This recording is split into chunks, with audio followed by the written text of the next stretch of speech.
नमस्कार। आपका birth detail 3 सितंबर 1972, 6:35 प्रातः आपका जन्म हुआ। जिस समय आपका जन्म हुआ उस समय सिंह लगन का उदय हो रहा था और चंद्रमा मिथुन राशि में गोचर कर रहे थे। इसका मतलब है आपके लगन का मालिक जो है वो सूर्य है और आपकी राशि के जो मालिक हैं वो बुध हैं। लगन से शुरुआत करते हैं। सिंह लगन एक रॉयल साइन का लगन है। जब लगन का मालिक लगन के अंदर बैठ जाता है तो ये व्यक्ति को थोड़ा शौकीन मिजाज अवश्य बना देता है। ऐसे लोग राजसिक ठाट बाट रखने के शौकीन, या ये कह सकते हैं ऐसे लोग जीवन में बहुत कम पसंद करते हैं किसी के अंडर में काम करना, दबे बसे काम करना, क्योंकि सूर्य राजा है। राजा हमेशा से चाहता है सात्विकता से काम करूं, अच्छा काम करूं, लेकिन उच्च स्तर का काम करूं, निम्न स्तर का कार्य ना करूं। और ऐसा जीवन में होता भी है, व्यक्ति अपने जीवन में अच्छा कार्य करता भी है। लगन में सूर्य बैठा हुआ है, हेल्थ के लिए अच्छा है, मान सम्मान के लिए अच्छा है, बीमारियों पे कंट्रोल करने के लिए बहुत अच्छा है। साथ में बैठा है मंगल, योग कारक मंगल, जो चतुर्थेश होके यहाँ है। भूमि, जमीन, जायदाद, वाहन सुख का व्यक्ति को लाभ मिलेगा, घर परिवार से भी लाभ मिलेगा और स्वयं भी अपने बल पर वो अर्जित करेगा। नवम भाव का मालिक जब हो लगन में, नवम भाव भाग्य स्थान, भाग्य स्थान का मालिक लगन में है, व्यक्ति भाग्यशाली है, स्वयं के बल पर भाग्य अर्जित करने में सक्षम है, क्योंकि वो ग्रह मंगल है। यानी व्यक्ति सभी प्रकार की परिस्थितियों के अंदर पढ़ने के बाद जीवन में सफलता हासिल करेगा। और एक बहुत सुंदर प्लेनेट बुध भी यहाँ बैठा हुआ है। यानी सूर्य, मंगल और बुध यहाँ बैठकर राजयोग और धनयोग का निर्माण कर रहे हैं। इसलिए ये तो बात एक पक्की है कि जीवन में सूर्य, मंगल और बुध की दशाएं जब भी आएंगी, ये व्यक्ति को सोर्स ऑफ इनकम देंगी, अच्छा सोर्स ऑफ इनकम देंगी, इसमें भी कोई संदेह नहीं है। तो लगन में अपने आप में अच्छा राजयोग है। अब मैं बिल्कुल सेम इसको कॉम्बिनेशन को उठा लूँ। यहाँ देखिए सूर्य मंगल बैठे हुए हैं, यहाँ भी नवांश में सूर्य मंगल बैठे हुए हैं। जब दो मैलेफिक प्लैनेट्स स्वभाव से अशुभ और क्रूर, यानी सूर्य और मंगल लगन और नवांश दोनों में हों, ये सातवें घर को देखते हैं। सप्तम भाव पत्नी का भाव, सातवें घर का मालिक शनि भी इसको देख रहा है। आपने कहा मेरा विवाह नहीं हुआ, लेकिन मुझे यहाँ बहुत ज़्यादा पॉसिबिलिटीज़ लगती है कि जीवन में आपके कहीं ना कहीं रिलेशनशिप्स भी रहे होंगे, आपकी लाइफ में कोई ना कोई आया ज़रूर होगा, चाहे प्रेम संबंध से समझ लो या कैसे भी। उसके साथ साथ जीवन में ये भी मौके आए होंगे कि यहाँ आपको विवाह कर लेना चाहिए, लेकिन वो विवाह इन प्लैनेट्स के कारण नहीं हुआ। और शनि को देखिए दशम भाव में है, कर्म के लिए तो ये बहुत अच्छा है। प्रोफेशनली व्यक्ति जद्दोजहद करता है, मेहनत करता है, मेहनत से लाभ लेता है। शनि 12वें घर को देख रहे हैं तो दूर स्थान से जुड़कर लाभ लेगा, घर छोड़ के किसी अन्य स्थान पर चला जाएगा, क्योंकि आपके चौथे घर सुख स्थान पर शनि और मंगल दोनों का प्रभाव है। ऐसे व्यक्ति जीवन में अपने जीवन में स्वयं के बल पर 2-3 प्रॉपर्टी इकट्ठी करते हैं, लेकिन उन प्रॉपर्टी को छोड़ देते हैं। एक मकान बनाया, बिक गया, दूसरा बना लिया, फिर तीसरे में पहुंच गए। ऐसा होता है, यानी लाइफ में स्थान परिवर्तन चलता रहता है। अब मैरिज का कारक प्लैनेट शुक्र भी इस हॉरोस्कोप में एफिलेक्टेड है बहुत, द्वादश भाव में। देखिए राहु और केतु एक्सेस में कितना क्लोज पीड़ित है। शुक्र 1 degree 28 minute, Ketu 1 degree 45 minute, Rahu Ketu अक्ष में फंसा, शनि से दृष्ट हुआ, तो ब्यूटी ऑफ मैरिज का कारक भी गया, मैरिज का स्थान भी गया। और नवांश कुंडली में ये सूर्य मंगल सप्तम भाव को फिर से देखते हैं। लगन का मालिक बुध अष्टम भाव में मंगल से दृष्ट, यहाँ भी शुक्र केतु एक साथ। ये वो एक रीज़न है जिसने आपको जीवन पर्यंत अभी तक शादी का सुख लेने नहीं दिया। चलिए आगे बात करते हैं बृहस्पति की। पंचमेश पंचम में बुद्धि के लिए ठीक, ज्ञान के लिए ठीक, कैचिंग पावर के लिए ठीक, योजनाओं के लिए ठीक माना गया है। अब इसको चंद्रमा देख रहा है। चंद्रमा कौन है? द्वादशेश, 12वें घर का मालिक लाभ स्थान में बैठता है कि सोर्स ऑफ इनकम मिलेगा दूर स्थान से, और वो चंद्रमा को, बृहस्पति को देख रहा है। इसका मतलब है बुद्धि द्वारा योजनाएं बनाई गई हैं कि भाई कहीं दूर जाओ, दूर स्थान पे जाके काम करो, वहाँ से आपको लाभ मिलेगा। तो वो इस हिसाब से अपने आप में अच्छा कॉम्बिनेशन है। बृहस्पति यहाँ लगन को देखकर लाइफ सेविंग फैक्टर देता है, धन देता है, मान सम्मान देता है, अच्छी आयु देता है, स्वास्थ्य देता है। राहु केतु अक्ष ने यहाँ सबसे ज़्यादा खराब काम किया है आपके शुक्र का। अगर आपका शुक्र रिफ्लेक्टेड ना होता तो ये आपके जीवन में अवश्य ही आपको विवाह का सुख दे देता, क्योंकि ओवरऑल कुंडली में जो ग्रह राजयोग धनयोग दे रहे हैं वही आपके जीवन में वैवाहिक जीवन को प्रॉब्लम दे रहे हैं। यहाँ सूर्य मंगल एक बहुत अच्छे राजयोग धनयोग में है, लेकिन यहीं पे ये सूर्य मंगल, क्योंकि यहाँ तो ये अपनी राशि में मित्र की राशि में, लेकिन यहाँ ये दोनों प्लैनेट शत्रु की राशि में आ गए, इसलिए यहाँ भी सूर्य मंगल सप्तम भाव को देखते हैं, यहाँ भी सूर्य मंगल सप्तम भाव को देखते हैं। यहाँ लगन का मालिक यानी विवाह के सुख देने वाला मालिक बुध अष्टम भाव में मंगल की अष्टम दृष्टि से प्रॉब्लम में है। इसलिए आपने अपनी तरफ से प्रयास तो बहुत किए होंगे कि लाइफ में सिक्योरिटी हो जाए, लेकिन इन प्लैनेट्स ने आपको रिजल्ट नहीं दिया। क्यों नहीं दिया रिजल्ट? देखिए, आपको वर्तमान में बुध की ही दशा चल रही है और बुध नवांश कुंडली का लग्नेश होकर अष्टम भाव में अष्टमेश मंगल से दृष्ट है, और अभी भी बुध की दशा फरवरी 25 तक है। इसलिए आपको मैरिज से रिलेटेड अगर इश्यूज हुए भी होंगे, किसी के रिलेशन में आए लेकिन झगड़ा झंझट हो गया, ब्रेक हो गया, कहीं से शादी हुआ, किसी ने कुछ बात बीच में गड़बड़ कर दी, रिश्ता टूट गया। चलिए हर जगह देखिए आप सूर्य मंगल, नवांश कुंडली में सूर्य मंगल, ये सप्तांश में, चतुर्थांश कुंडली यहाँ भी सूर्य मंगल।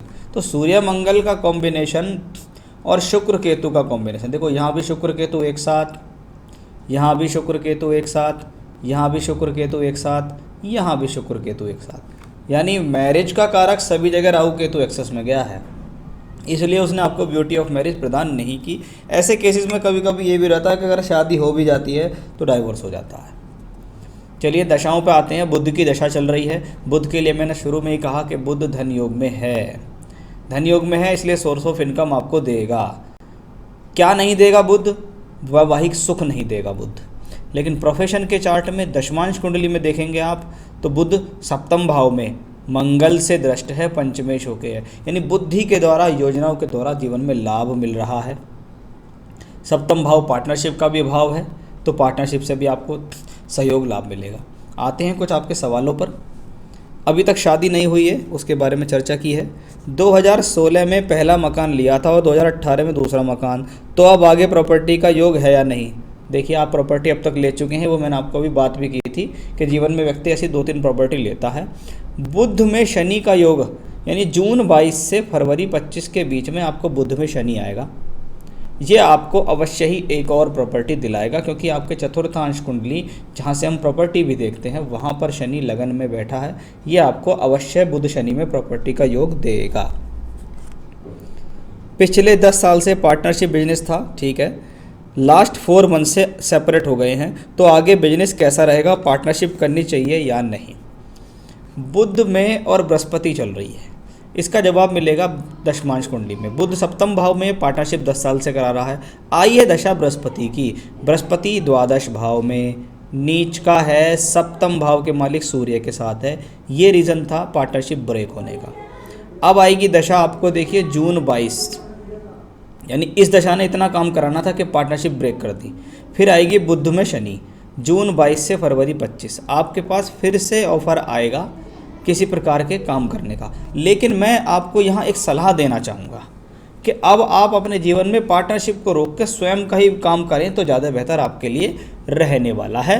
तो ज़्यादा अच्छा यही रहेगा कि आप स्वयं का अपने आप ही काम करें, इंडिविजुअल होकर। शनि की अंतर्दशा पे थोड़ा प्रकाश डालना चाहूँगा। जून 22 से फरवरी 25 तक शनि चलेंगे। दशम में शनि है, द्वादश से संबंध है, यानी काम चलता रहेगा। दशमांश कुंडली यानी प्रोफेशन की कुंडली जो है, वहाँ शनि राहु के साथ हैं अष्टम भाव में।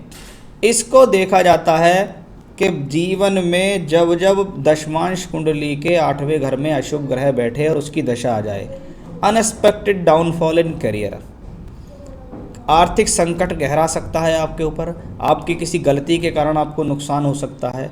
और जब हम अनएक्सपेक्टेड की बात करते हैं, कहीं पे कोई महामारी फैल गई, नुकसान हो गया, बहुत बड़ा भूकंप आ गया, नुकसान हो गया, किसी व्यक्ति विशेष द्वारा पैसे ले लिए गए, नुकसान हो गया, मतलब कहीं पे ऐसी स्थिति जिसके बारे में आप सोच भी नहीं सकते हैं। तो उस दौरान आप अपने जीवन में जो भी नया पैसा कहीं लगाएं, इन्वेस्ट करें, आर्थिक रूप से इन्वेस्टमेंट करें, कुछ भी करें, बहुत सोच समझ के आपको करना है कि भाई ये आगे जाके स्थिति कैसी है, कहीं प्रॉब्लम में तो नहीं है, कहीं परेशान तो नहीं हो जाऊँगा। उसका आपको खास ध्यान देना होगा। वो दशा तरक्की तो देगी, लेकिन ऐसा भी होता है कभी कभी आदमी उस दशा में झटके से 50 लाख कमाया लेकिन 20 लाख अटक गया, ऐसा भी बहुत देखा जाता है। बिजनेस में बड़े भैया को शामिल करना है तो क्या ये ठीक रहेगा? देखिए, बड़े भाई का कारक बृहस्पति होता है और वो दशमांश में नीच का है, तो मैं तो फिर आपको यही कहूँगा शामिल ना करें, अपने आप ही काम करें। मैन्युफैक्चरिंग करनी चाहिए या नहीं, यानी आप चाहते हैं अपने पास से कुछ ऐसा बनाना।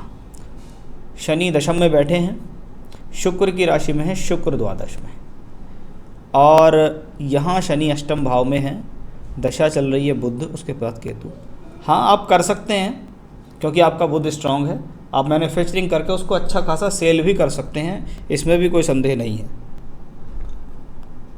तो ये भी अपने आप में ठीक योग है, कर सकते हैं हम। पाम रीडिंग में आपने बताया था 55 साल के बाद धन की तकलीफ आ सकती है, तो अब पत्रिका के हिसाब से धन का संचय कैसा रहेगा? आपकी उम्र है वर्तमान में 47 में 8 साल जोड़ दो तो 55, और आज इसके हिसाब से देख रहे 2027 और 28। मैं 27-28 को छोड़ के मैं आपकी केतु की दशा देखता हूँ। चलो, 2025 से 2032 तक चलेगी। केतु 12th हाउस, जब जब ग्रह द्वादश में बैठे, साथ में शुक्र है, सोर्स ऑफ इनकम देगा, काम देगा, लेकिन शनि से दृष्ट है कि आप अपना पैसा कहीं ना कहीं गलत इन्वेस्टमेंट के करके जीवन में आगे धन का अभाव झेलेंगे। केतु यहाँ भी धन भाव में ही बैठा हुआ है, बृहस्पति की राशि में, बृहस्पति नीच का द्वादश में। बिल्कुल आपकी हॉरोस्कोप में भी ये कॉम्बिनेशन है और आपके हाथ में भी वो कॉम्बिनेशन है कि भैया 55 के बाद धन को संचय करके रखना, नहीं तो कोई नुकसान हो जाएगा, पैसे की तंगी आ जाएगी। जिसको मैं वही कह रहा था कि गलती से आप अपना कहीं बिजनेस में पैसा ज़्यादा ना लगा दें, कोई डुबो ना दें, किसी व्यक्ति विशेष द्वारा नुकसान ना हो जाए। उसके लिए रेमेडी आपको बता दूंगा, आप कर लेंगे तो उनसे आपको लाभ मिल जाएगा। तो ओवरऑल कुंडली का लेवल देखें तो अच्छा है, लेकिन दशाएं जो आ रही हैं वो आगे ये कह रही हैं कि भाई देखिए सचेत रहिएगा, प्रॉब्लम्स आ सकती है। एक तो सबसे पहले इसका कॉम्बिनेशन जो आपका शुक्र केतु जो सभी जगह है, एक तो इसका आपको कुछ ना कुछ समाधान निकालना है। क्या समाधान निकाल सकते हैं? भगवान गणेश का स्तोत्र कर सकते हैं रोजाना, संकट नाशन गणेश स्तोत्र पहला। दूसरा, देवी कवच का पाठ कर सकते हैं। ये कॉम्बिनेशंस ओवरऑल सभी जगह है, तो ये सारी रेमेडी सब चीज़ पे काम करेगी। तो संकट नाशन गणेश स्तोत्र, देवी कवच का पाठ आपको नित्य प्रतिदिन सुबह को रोजाना करना होगा। और उसके साथ साथ क्योंकि शुक्र आपका सभी जगह इन्वॉल्व है, प्रॉब्लम में है, तो आपको ओपल पहनने से भी लाभ मिलेगा।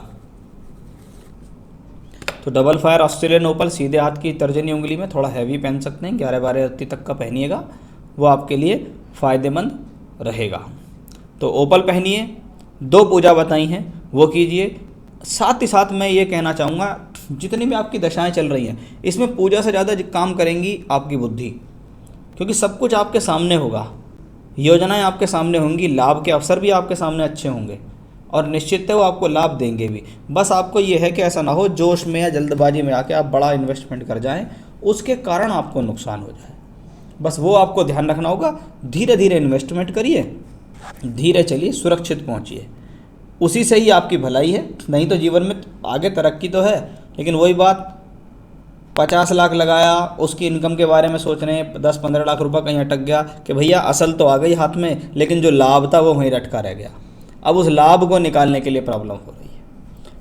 तो ये था आपका हॉरोस्कोप का एनालिसिस, आपके द्वारा पूछे गए सवालों के जवाब दिए हैं मैंने आपको। उपाय जरूर कीजिएगा, उपाय से कहीं ना कहीं रक्षा कवच बन जाता है व्यक्ति का। नमस्कार।